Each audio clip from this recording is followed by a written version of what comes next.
lama. Ah, nenay din na.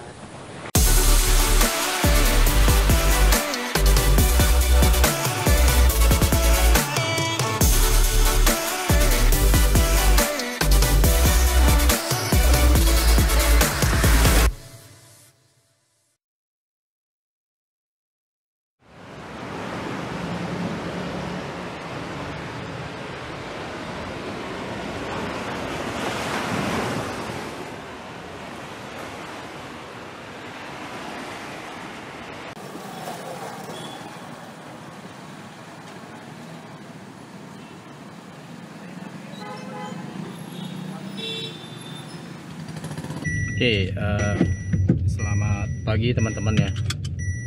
Jadi sekarang kita udah check out dari penginapan Dian Rana ya, yang ada di Tapak Tuan. Di sini sih pilihan untuk penginapan nggak terlalu banyak ya. Ada, soalnya kita nyari yang ada ini, yang ada apa namanya, air panas ya. Tapi rata-rata semua di sana nggak ada air panasnya. Cuman di Dian Rana ini ada, cuman juga ya parah lah ya. Jadi kalau misalnya buat saya nginep lebih dari 1 malam sih kayaknya di Tapak Tuan nggak ada ya. Ini karena kita sekarang mau OTW ke jejak tapak yang terkenal yang ada di Tapak Tuan ya. Nanti kita coba lihat seperti apa. Ini sekarang waktu pukul jam 9.50. Kita akan coba explore sebentar di sana sebelum kita nanti lanjut perjalanan kita. Oke.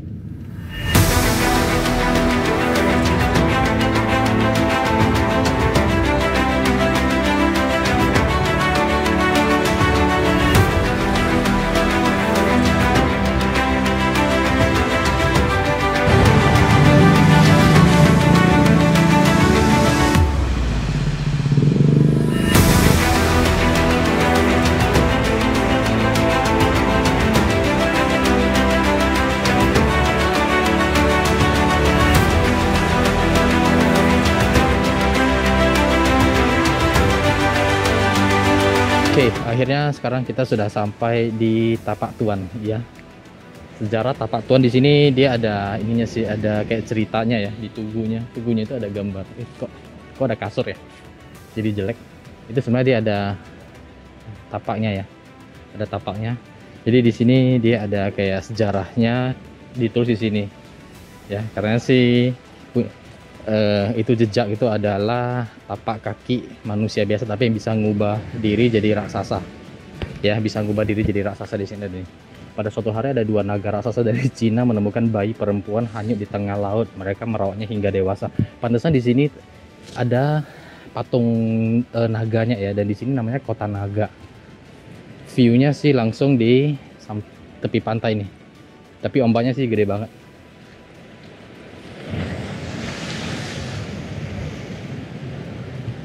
Kita coba lihat tapak kakinya di atas ya. Ayo.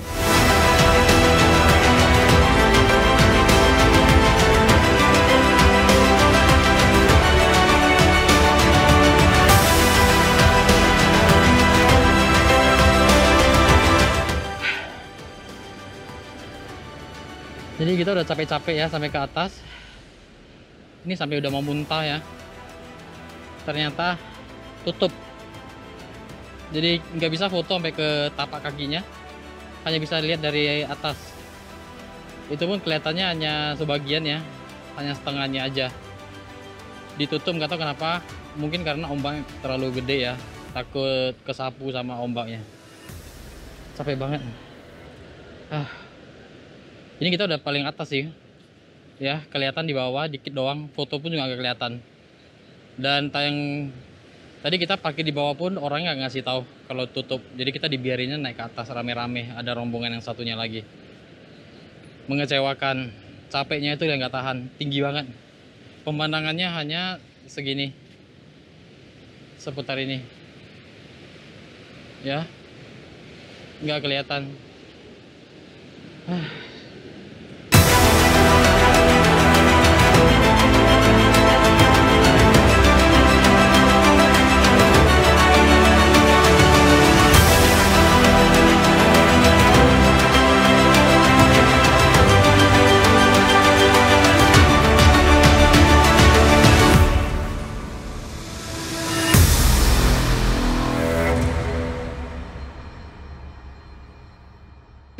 Oke, jadi sebenarnya kita bisa turun ke bawah ya. Ini sekarang kita udah posisi di bawah. Ya, tadi nanya ke tukang sapu yang di atas, katanya sih bisa lewat jalan batu-batunya. Nah, sekarang posisinya itu ada di sana di belakang saya, ya, tapaknya. Tapi lewatin jalan kayak begini. Agak serem sih. Tadi ada beberapa orang juga mereka akhirnya putar balik, mereka nggak berani ya karena ombaknya seperti ini nih. Ya, walaupun tadi di depan itu ditulis ditutup sampai batas waktu yang tidak ditentukan, tapi sebenarnya sih kita bisa lewat jalan batu. Mungkin itu spanduknya emang udah lama kali ya, belum dicopotin. Tapi sebenarnya kalau misalnya kita mau turun bisa. Cuman harus ekstra hati-hati karena jalanannya itu hanya satu jalan semen kurang lebih lebar 20 cm. Segini ya, untuk jalan sampai ke ujung sana. Dan bawahnya itu batu ya, bawahnya batu. Jadi kalau misalnya mau ya memang anak-anak memang agak bahaya sih. Takutnya bisa turun, kita susah naiknya.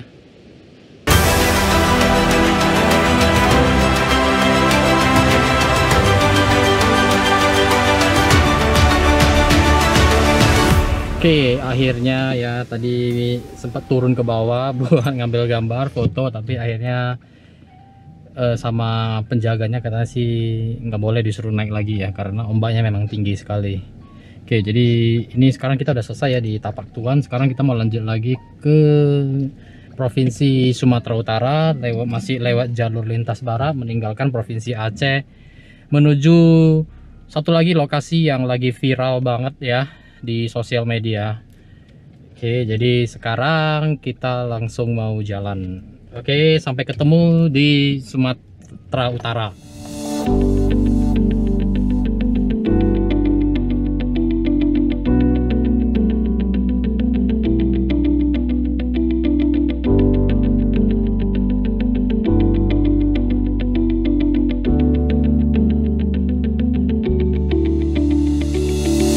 Akhirnya kita udah masuk ke Sumatera Utara ya. Tadi udah ngelewatin perbatasan. Waktu tempuh kita masih ada 3 jam 14 menit. Jarak tempuh 158 km supaya bisa sampai ke tujuan kita di Siborong-Borong.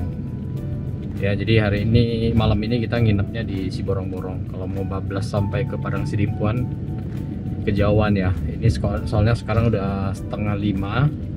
Di sini cepat banget gelap ya. Nanti kalau udah gelap takutnya pertama nyari makan susah, terus nyari penginapan kalau di apa daerah kecil gitu agak-agak susah juga ya.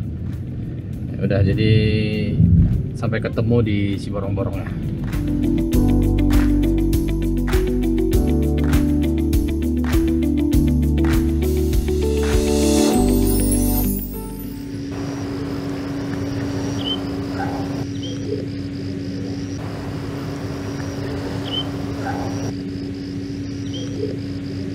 Selamat pagi teman-teman. Sekarang kita ada di mana? Sekarang kita ada di Piltik Coffee ya. Ini tempatnya dingin banget ya. Tempatnya dingin sekali.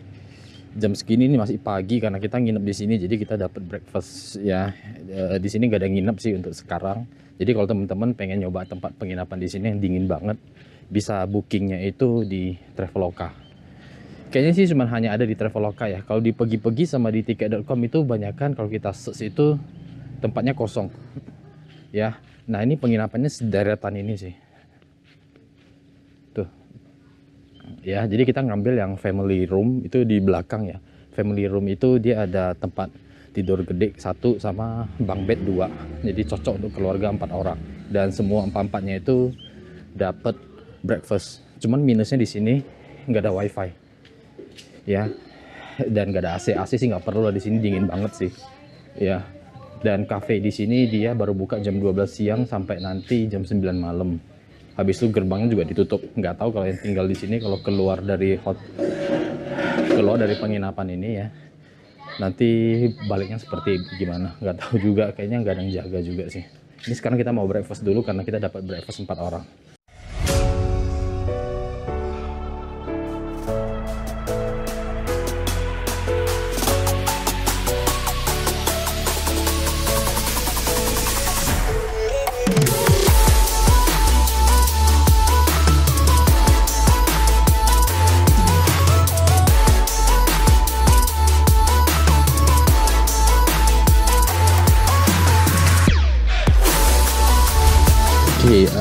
jadi ini kenapa namanya piltik ya. Piltik itu dalam bahasa Batak itu artinya suara jepretan dari kamera. Jadi ownernya ini dulu adalah fotografer yang sekarang sudah buka bisnis kopi. Saya pernah sempat baca sih di detik.com kalau nggak salah ya, pernah viral. Soalnya ada beberapa artis kayak Luna Maya juga pernah kesini. Ya jadi piltik itu dari bahasa Batak. Ya salah satu artinya itu kayak jepretan kamera lah, ceklek gitu, namanya piltik ya. Jadi makanya namanya itu. Jadi ownernya di sini namanya tadi siapa nih namanya? Edward Tigor Siahaan ya, fotografer corporate dulu di Jakarta ya. Jadi nah sekarang kita mau sarapan dulu. Sebenarnya sih mau coba liput di bagian dalam, cuma lampu-lampunya juga belum pada nyala karena memang di sini buka itu jam 12. Di sini sebenarnya lebih terkenal kopinya ya. Di sini bahkan sampai ada paket, kalau misalnya tinggal di sini dia ada paket untuk belajar kopi, belajar roasting. Dan di dalam itu juga mereka lebih fokus ke kayak minum-minum kopi, terus dia ada snack kayak cake, kue kering seperti itu ya. Nah jadi nggak tahu kalau misalnya sorenya seramai apa, karena semalam kita nyampainya itu juga sudah setengah 9, jam 9 gitulah. Udah memang udah pada mau tutup. Tapi di sini kalau di Google ya, berita terkenalnya itu adalah kayak apa ya, cara lain minum kopi atau apa gitu deh. Pokoknya saya piltik itu keluar sih ya.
Jadi di sini banyak banget ya tempat spot-spot fotonya.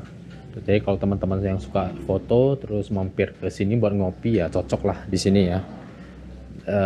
Di sini sih kalau siang nginep di sini, pagi ya. Kalau pagi sampai siang nginep di sini sih enak lah, sepi, bebas fotonya ya, nggak usah nunggu-nunggu. Tapi kalau misalnya teman-teman yang benar-benar ke sini buat nyantai dan pengen ngopi foto, bagusnya sih kayaknya sih harus minimal nginep 2 malam kali ya, biar bisa dapat suasana pagi, sunset sama pas malamnya. Kalau misalnya nyampainya kayak kita di sini transit doang, nyampainya malam, ya nggak dapet suasana siang, sore sama sunsetnya. Karena kalau di foto-foto yang saya lihat di IG-nya itu ada kayak semacam foto sunset ya. Ya bukan sunset banget sih, tapi kelihatan lah mataharinya kuning-kuning gitu ya, golden time. Nah ya, jadi ya kamera juga nggak terlalu mahal ya, range-nya itu 350.000 sampai 450.000 untuk yang family. Jadi ini rekomend banget buat nyantai, buat minum kopi. Jadi sekarang kita udah mau check out ya, udah jam 11-an, udah jam 12. Kita mau lanjut lagi perjalanan kita ke arah Padang Sidimpuan. Oke.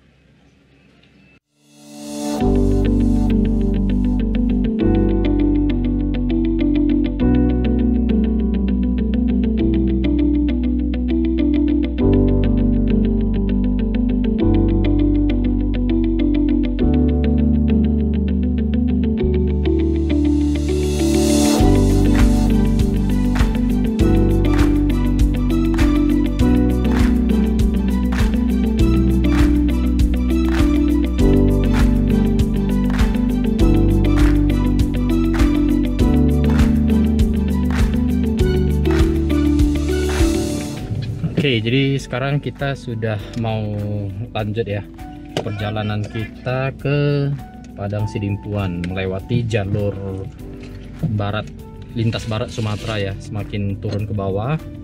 Nanti besok kita akan jalan ke Bukit Tinggi ya. sekarang sudah jam 11.47. Padang Sidimpu dari lokasi kita di sini Piltik Siborong-Borong sampai ke Padang Sidimpuan itu kurang lebih 3 jam setengah ya. 3 jam setengah, cuman nggak sampai 150 km. Sebenarnya sih rada tanggung sih ya, karena nyampe ke Padang Sidimpuan itu masih terang. Tapi kalau kita mau bablas sampai ke Bukit Tinggi, itu mungkin kita bisa nyampainya itu tengah malam.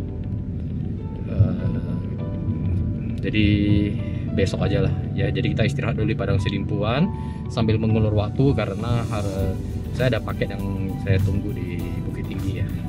Jadi kita habisin waktu dulu di Padang Sidimpuan 1 malam. Jadi segitu aja, kita lanjut perjalanan kita ke Padang Sidimpuan.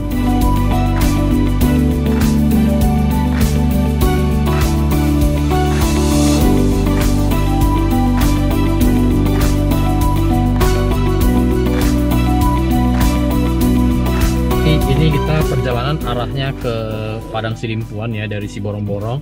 Di sebelah jalan ya, samping jalan kiri kanan itu banyak banget yang jual kacang yang udah dikemas ya, namanya kacang si hobok ya. Jadi kalau teman-teman ngelewat ini pasti banyak banget kacang garing ya, namanya kacang garing si hobok.